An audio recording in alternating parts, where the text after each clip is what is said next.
नवनवीन ताज्या घडामोडी जाणून घेण्यासाठी लाल दिवा न्यूज चॅनलला लाईक करा, शेअर करा आणि सबस्क्राइब करायला विसरू नका। अंबड परिसरात देशी बनावटीची पिस्तल आणि काडतूस बाळगणारा युवक ताब्यात घेण्यात आलाय।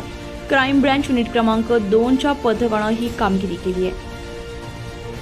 शहरामध्ये अग्निशस्त्र बाळगणाऱ्या व्यक्तींचा शोध घेऊन कारवाई करण्याबाबत गुन्हे शाखा युनिट क्रमांक 2 ला नाशिक शहराचे पोलीस आयुक्त संदीप कर्णिक यांनी मार्गदर्शन करून आदेश दिले होते। त्या अनुषंगाने पोलीस निरीक्षक विद्यासागर श्रीमणवार यांच्या मार्गदर्शनाखाली पोलीस अंमलदार स्वप्नील जुंद्रे आणि पोलीस अंमलदार महेश खान बहाल यांना मिळालेल्या गोपनीय बातमीवरून दिनांक 13 मे 2024 रोजी सापळा रचून गणेश पुंजाराम मते वय वर्ष 29 राहणार मुक्काम पोस्ट मुरंबी तालुका इगतपुरी हा संभाजी स्टेडियमच्या गेट समोर अश्विनी नगर अंबड नाशिक येथे येणार असल्याची बातमी मिळाली असता त्याला ताब्यात घेऊन त्याच्या अंगझडतीमध्ये कमरेला एक देशी बनावटीचे पिस्तल, अग्निशस्त्र आणि एक काडतूस बाळगताना मिळून आला। त्याला ताब्यात घेऊन त्याच्याकडून एकूण 25,500 रुपये किमतीचा मुद्देमाल जप्त करण्यात आलाय।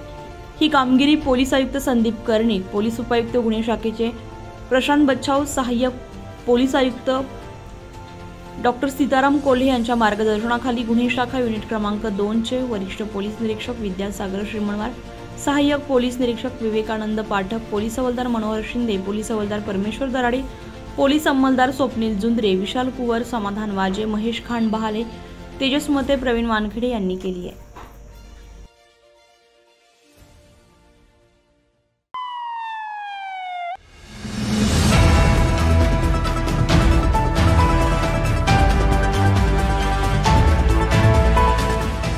नवनवीन ताज्या घडामोडी जाणून घेण्यासाठी लाल दिवा न्यूज चॅनलला लाईक करा, शेअर करा आणि सबस्क्राइब करायला विसरू नका।